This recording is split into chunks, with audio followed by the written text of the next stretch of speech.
Oh, you gonna learn something today. Hey, this is Damian Mimigrando of California Spinners, and we're on day 42. And basically, we're gonna get them up right now. It's early.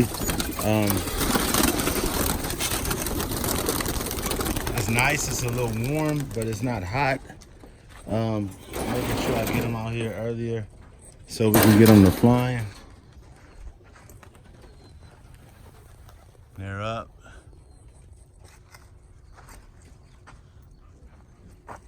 See, they're flying fast. They wanted to get out. They were eager. This comes from when you hold them down for a few days. They would have been like this on day 41, but it was hot and they didn't feel like flying. It was a little too hot.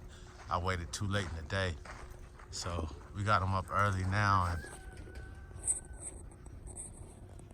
they're gonna get a chance to get their exercise in for today. I see feathers falling off of them, so that means that the molt is starting to come on. They're getting to their, they're starting to go into their grown-up feathers.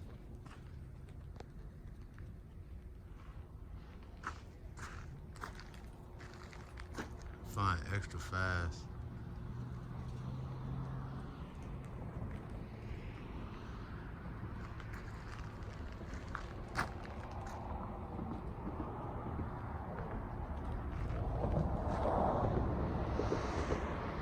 They'll settle down after a while. They usually start off excited like this. The little red in the back, little red senator, he's trailing in the back. His wing beak isn't the same as theirs either. So I have to check him to see what's going on. Every day when you feed your birds, guys, you gotta make sure that you check them to make sure that everybody ate the same amount, at least similar or the same amount. Because sometimes you get birds that you never know what they be going through at times. So it's kind of important that you check all of your birds after you feed them to make sure they all ate a fair proportion.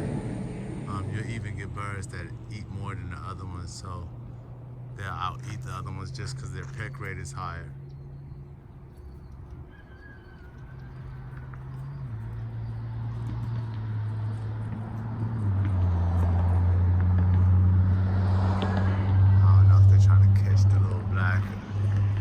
Vice versa, but they're off right here. The black's coming to them. There you go, you got it there.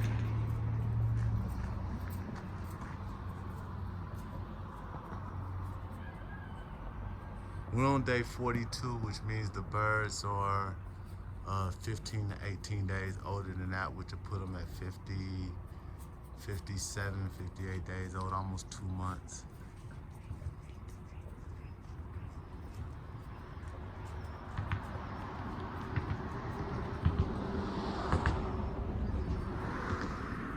Attention to the little red, guys.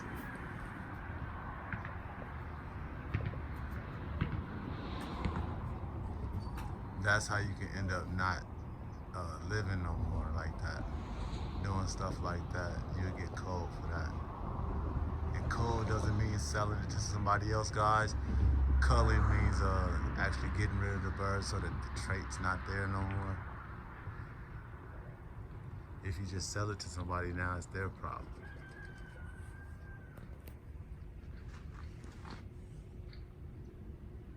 They're elevating now. Still flying fast, but they're elevating, and that's a good sign. Try to find me another spot. It's not so deep in the sun. Hide behind one of these olive trees if I can. Kind of keep the glare out of my eye. But it's a little hard to do.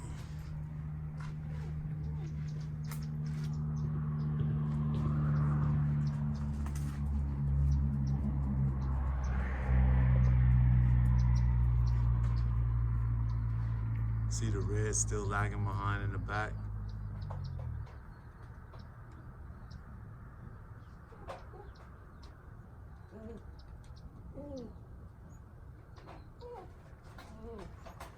And what you want to do, you want to, when things like this are happening, when birds start lagging or something like that, you want to catch them early to make sure that they don't get too far behind.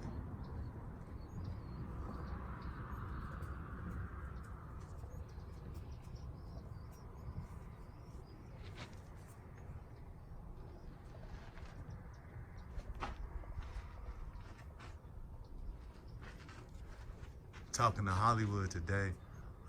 He said there's a few birds spinning over in that kit over there that he has.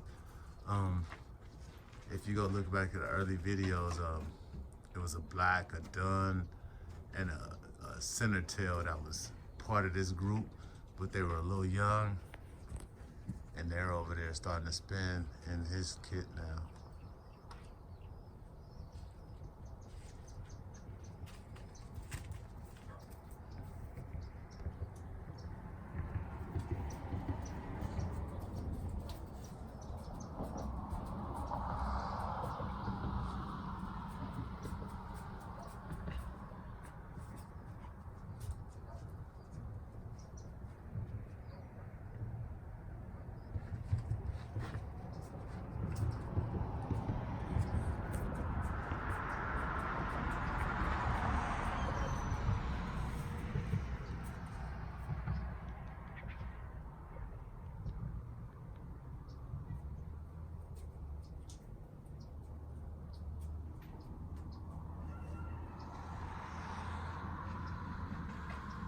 This is the height that I like them to fly at, guys. On camera, the way it looks isn't the way I actually see it in person. In person, they're right where you can see the quality. You can actually see the depth on them. They're not too high, not too low. They're just right in the perfect spot for the judge to actually get a feel of what they are, what they're doing, and he can see the quality. He can actually see the wings, and this here will help you out as far as competition is concerned, because it takes judgment error out of the way. So instead of a judge saying, well, I can't see it and I can't judge it, he has to call it because it's right there in his face.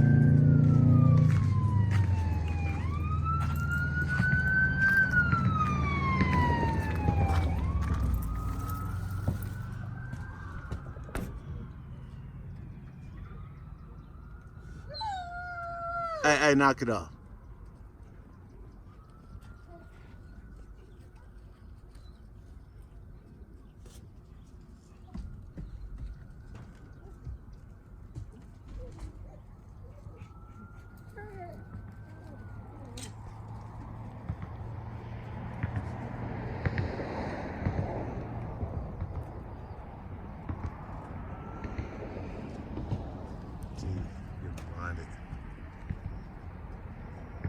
Sun's killing me, guys.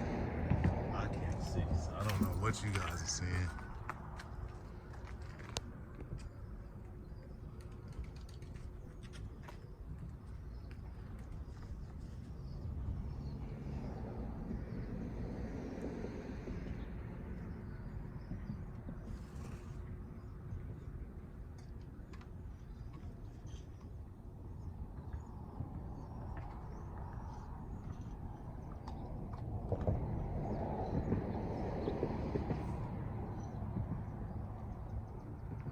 I have about 2 more months to fly, and then the guy that owns the Falcon up the hill, he's gonna start hunting with his bird. He likes to hunt around October, and basically he told me if I let the birds up, the Falcon's gonna hunt what he sees out there that he likes, and he likes pigeons.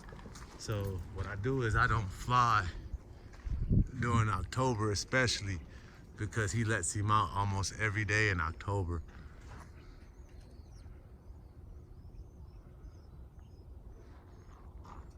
But I'm trying to find somebody to sponsor me so I can get me a falconry license or permit or whatever it is that you need to fly them. And I'm gonna start training my own falcon so that we can basically see who falcon's the toughest. Because if his falcon is controlling my area, and they're territorial, so if this is his territory and he's a captive falcon, then I can make one better, a stronger, a meaner, and then mine will be the dominant falcon in the area, and I'll just make it to where my falcon can come in and out the cage when he wants to and try to deter. Well, if I can figure out how to get him young enough, I can deter him from eating pigeons.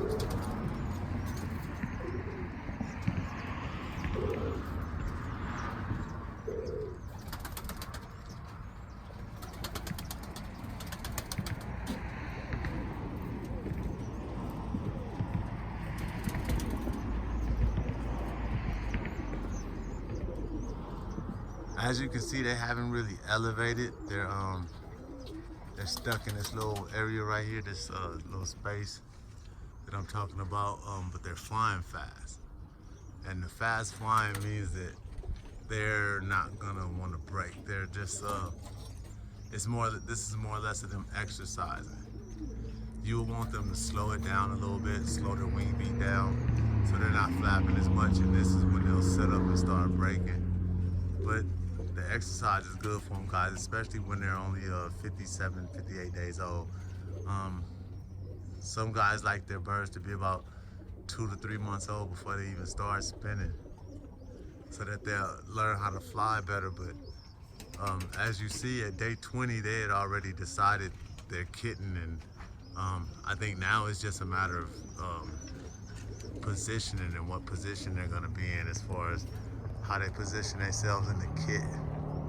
And this is what I got them up for, you know, to actually decide what position they're going to be in the kit. So once they figure that out and they get the hierarchy of how they're going to fly as a kit, then the roll will start coming, and that's when you start seeing them set up for breaks, because you won't have them jockeying for each other's position. They'll be more or less, they'll just be more or less following, flying, and setting up.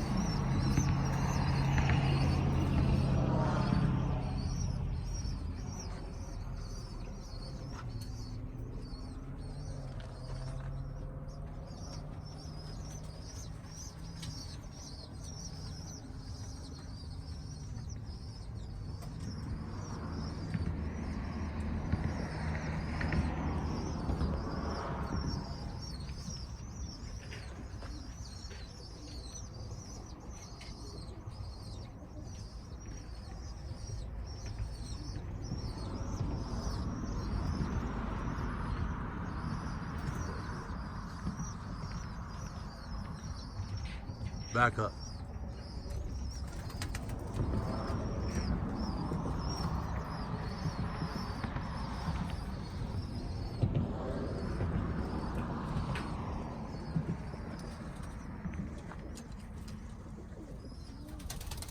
They're starting to slow down a little bit.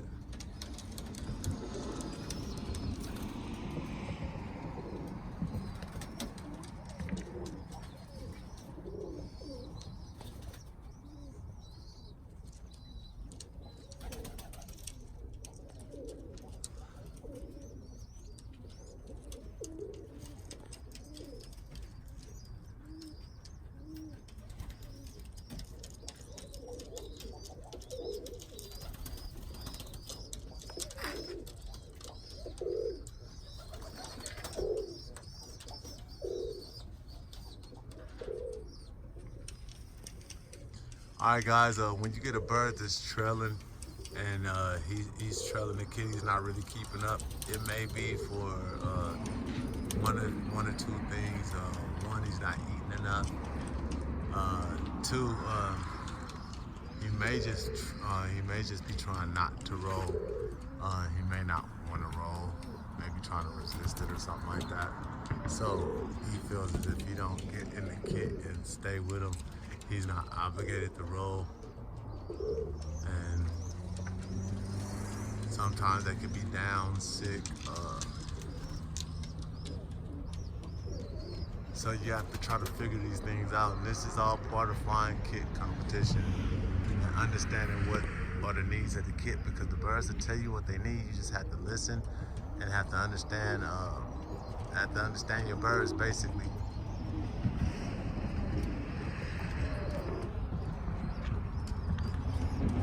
Guys, if you can, hit that like button, hit the subscribe button for me. Make sure you tell your friends to subscribe if they don't, if they haven't and they don't know much about birds and flying competition. We'll be doing this all the way through. We actually go through with the second kid also. I won't go through the 20-day training again. I think the video series kind of explains that and how to do that.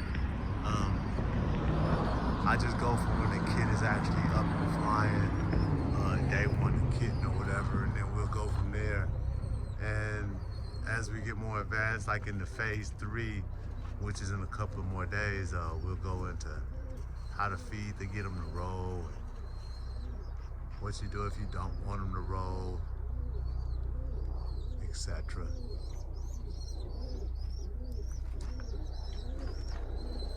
But if you're paying attention, that red and white flight in the back has been lagging most of the fly, right there on the bottom right hand side.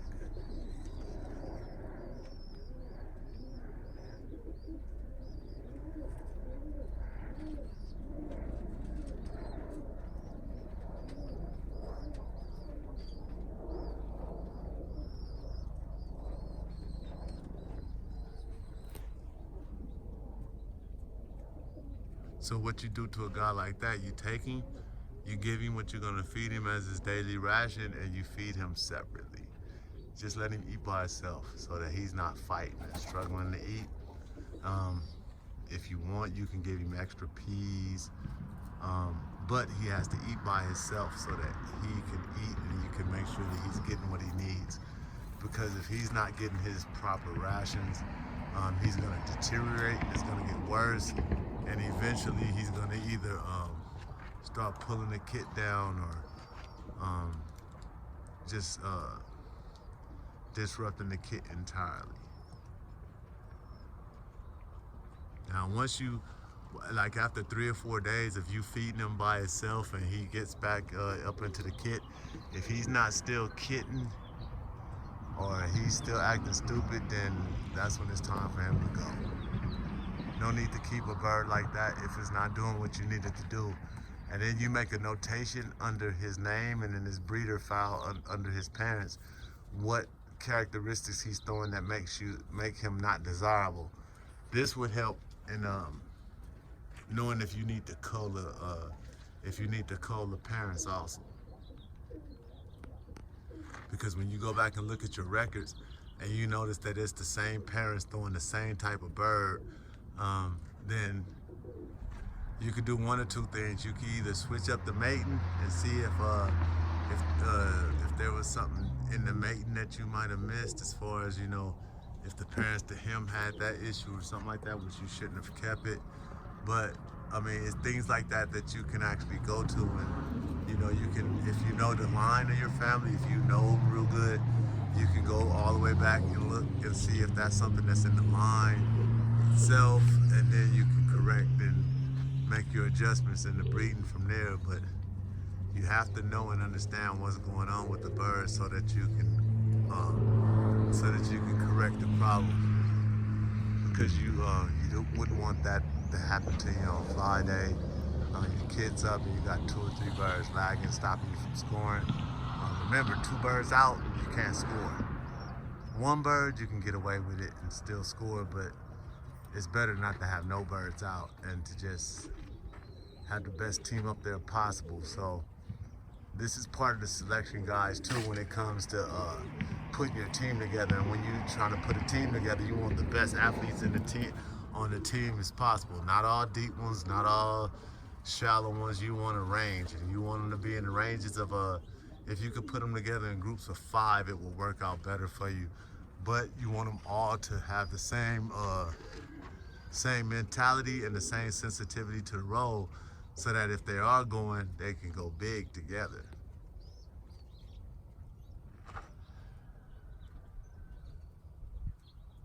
See birds dropping out, starting to put together whatever they're calling themselves doing.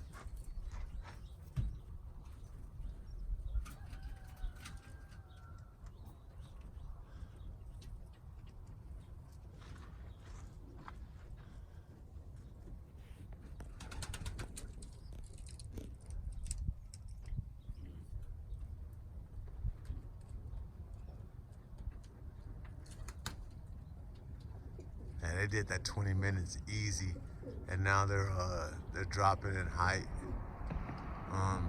The wing beat is still a little fast for me, but if you notice, it slowed down a lot, and now now they have a nice, decent wing beat going, so that's a good thing too. And there's birds That blue chick, white flight with the white tail there, he's coming out and dropping like 10, 20 feet in a tail set. So I'm taking it, that's what he wants to do. He's just trying to figure out how to put it together.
They're dropping, they're getting lower.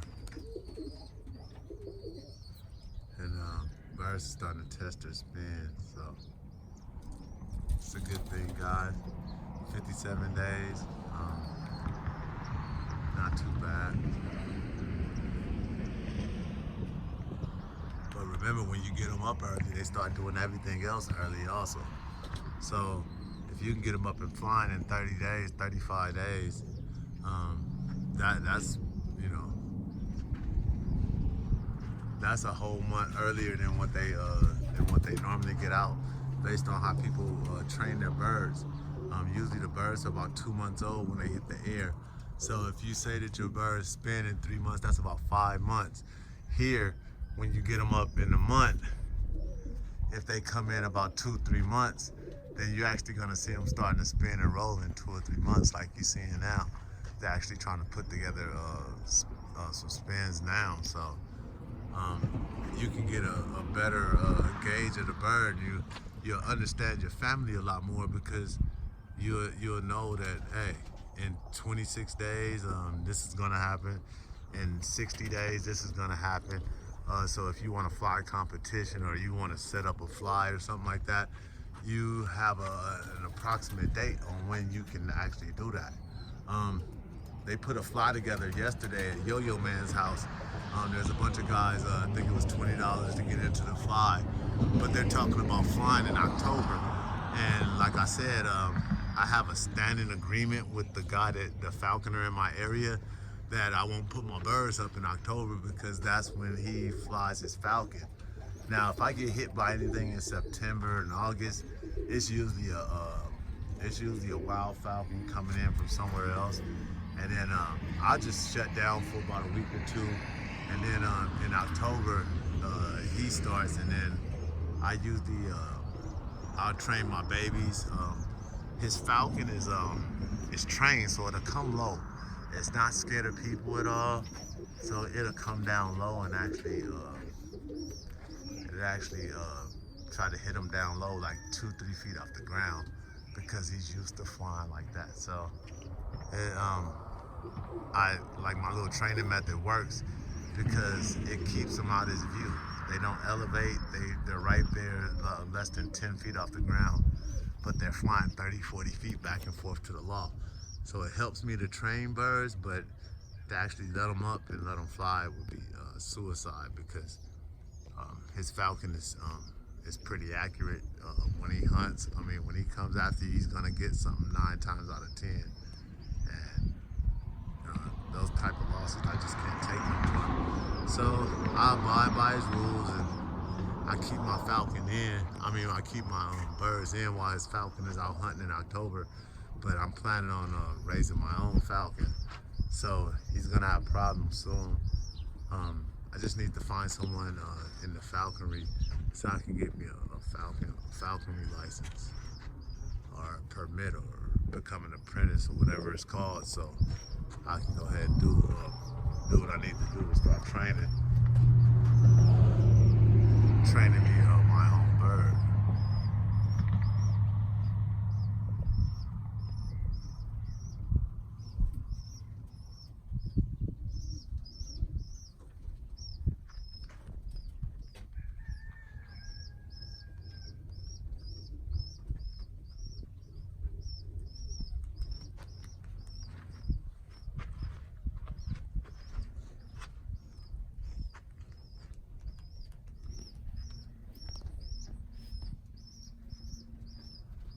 Whole lot of clapping and popping and flipping lets me know I bet I'm pretty strong this year.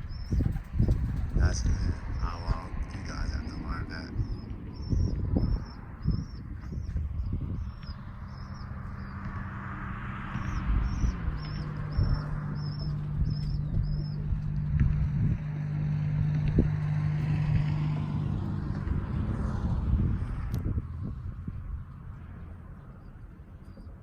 As you can see, the other day in the heat, on day 41, they flew about maybe 8 minutes because the heat was tearing them up.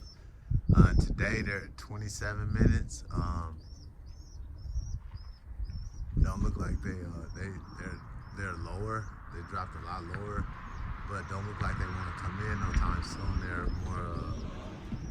They got that wing beat slowed down, so.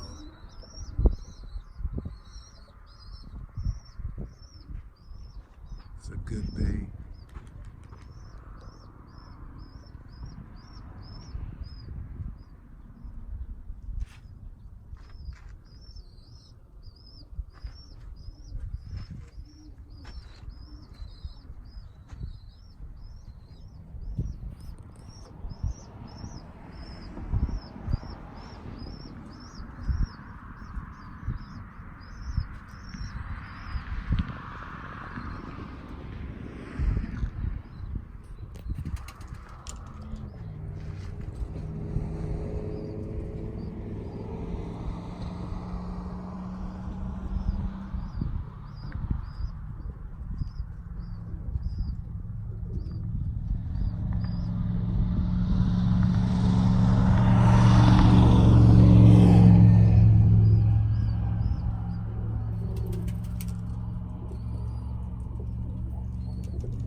Honestly, guys, if you have a cell phone and you can't keep them at about this view right here, I'm halfway zoomed in on this max. But if you can't keep them like this inside the screen where you can see them like this, then you're really overfeeding the birds. And you should cut back on the feed because they shouldn't be flying no higher than this.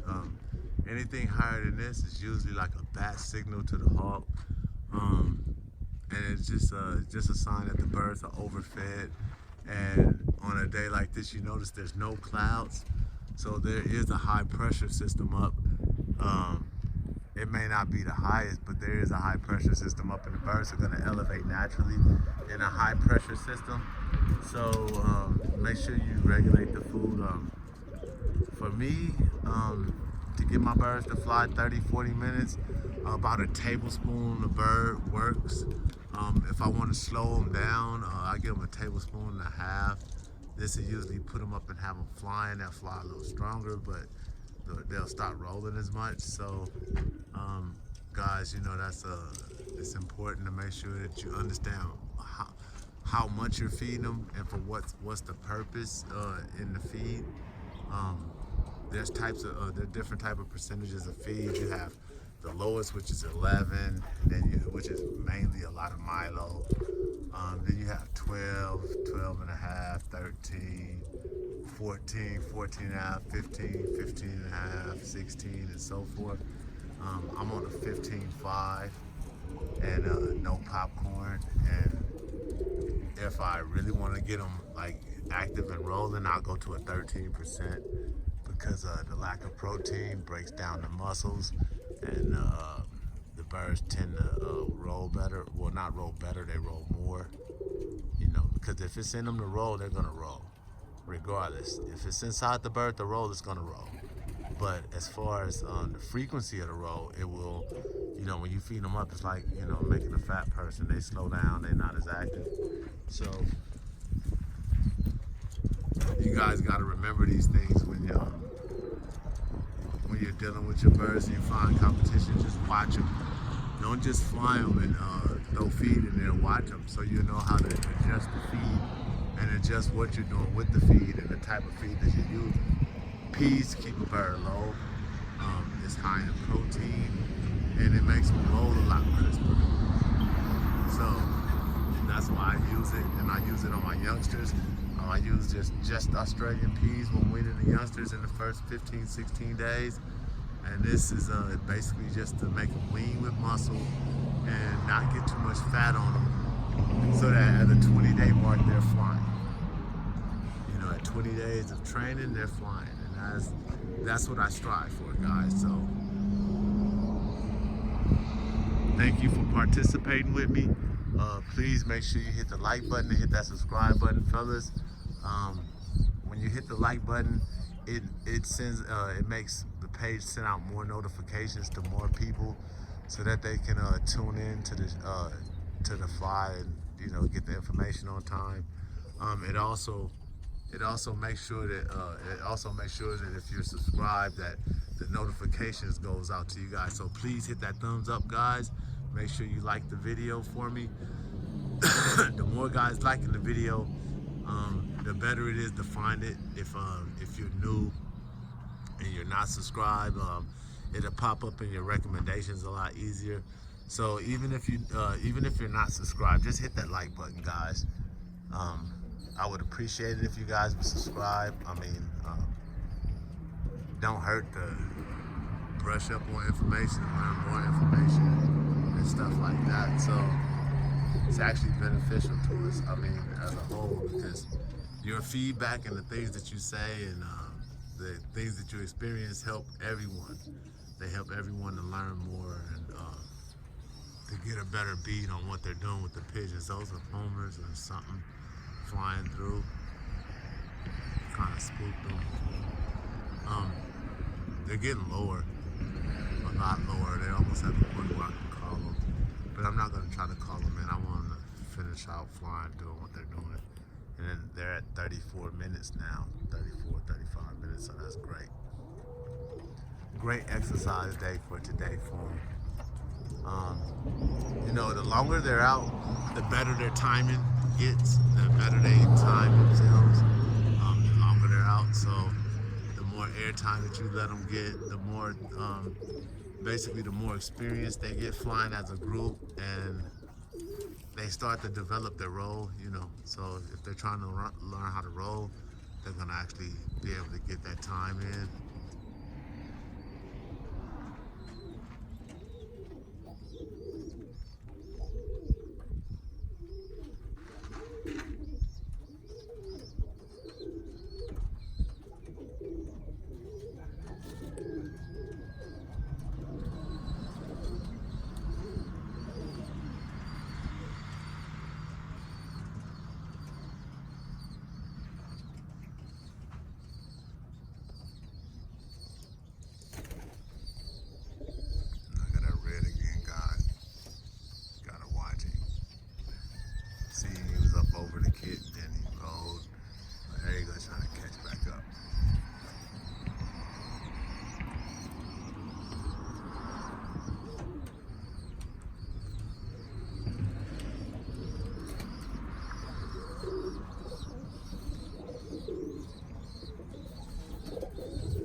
As you can see, 40 minutes and they're still growing strong.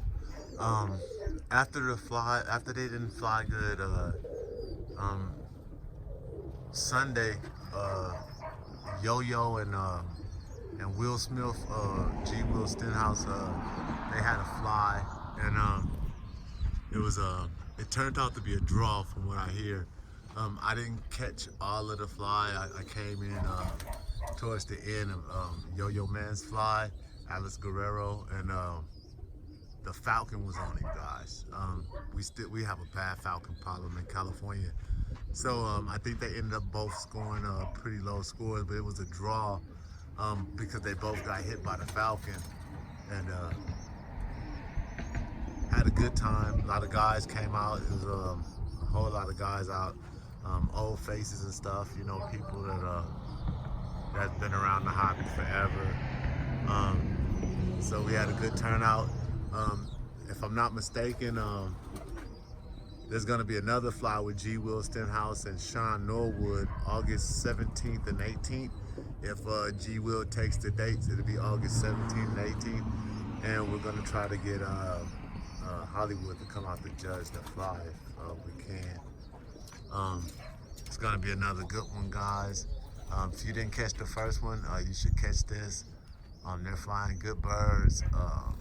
So just gotta make sure you get out, guys, and participate in the flies. Just get out the backyard really, and just go see what other guys have out there. There was a lot of roll at Yo-Yo house. He flew a second kit a little later in the day. It was still hot, and they got out. They was active. Just a lot of outbursts and stuff. You know, the birds were uncomfortable from what I seen. And even one of the birds returning to the kit after rolling would spook them. So that's due to them getting hit by the hawk a lot and not having enough time to adjust to the fact, like when your birds get hit, guys, it's usually best to, after they come in, if you can, and he's not that bad, especially if he ate, to scare them back up so they can go see that the air is clear. Because if you take them and you put them in, and then the next time they come out, they're looking and they're more nervous about whether or not the hawk's out there than they are about doing their job. So, like a lot of times, if the hawk eats with me, I just scare the birds right back up, or let them sit down, relax for about 5 minutes, and I put them right back in the air, so that their last memory of flying would be not getting hit by the hawk. And it tends to help me. I don't know how it would work out for you guys, but these are things that that I've tried and that works for me as a flyer. So, I mean, if you want to try to use it, be my guest. Like I was telling Yo-Yo, if you had a space and you could build a loft, we should all try to train us a falcon or a young hawk or something to basically just be the general of your area. It's like having a dog, a guard dog, you know, since they're territorial. I mean, if he's eating every day at your house, he's bound to protect it. You just can't let him get fat, because wild birds aren't fat. And if you keep him lean and mean and, you know, like a fighter, he should be able to defend his area pretty good. I've heard of guys having hawks and they let them out and they get killed by other hawks. So make sure you make a killer.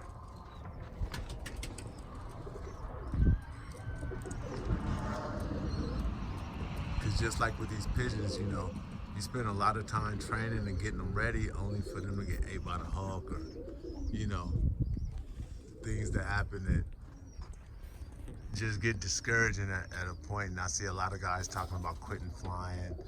There's no need to quit. You just need to breed more birds and start looking at it like, hey, the sacrifices that the younger birds make for the older ones is to make sure that you get a good team up.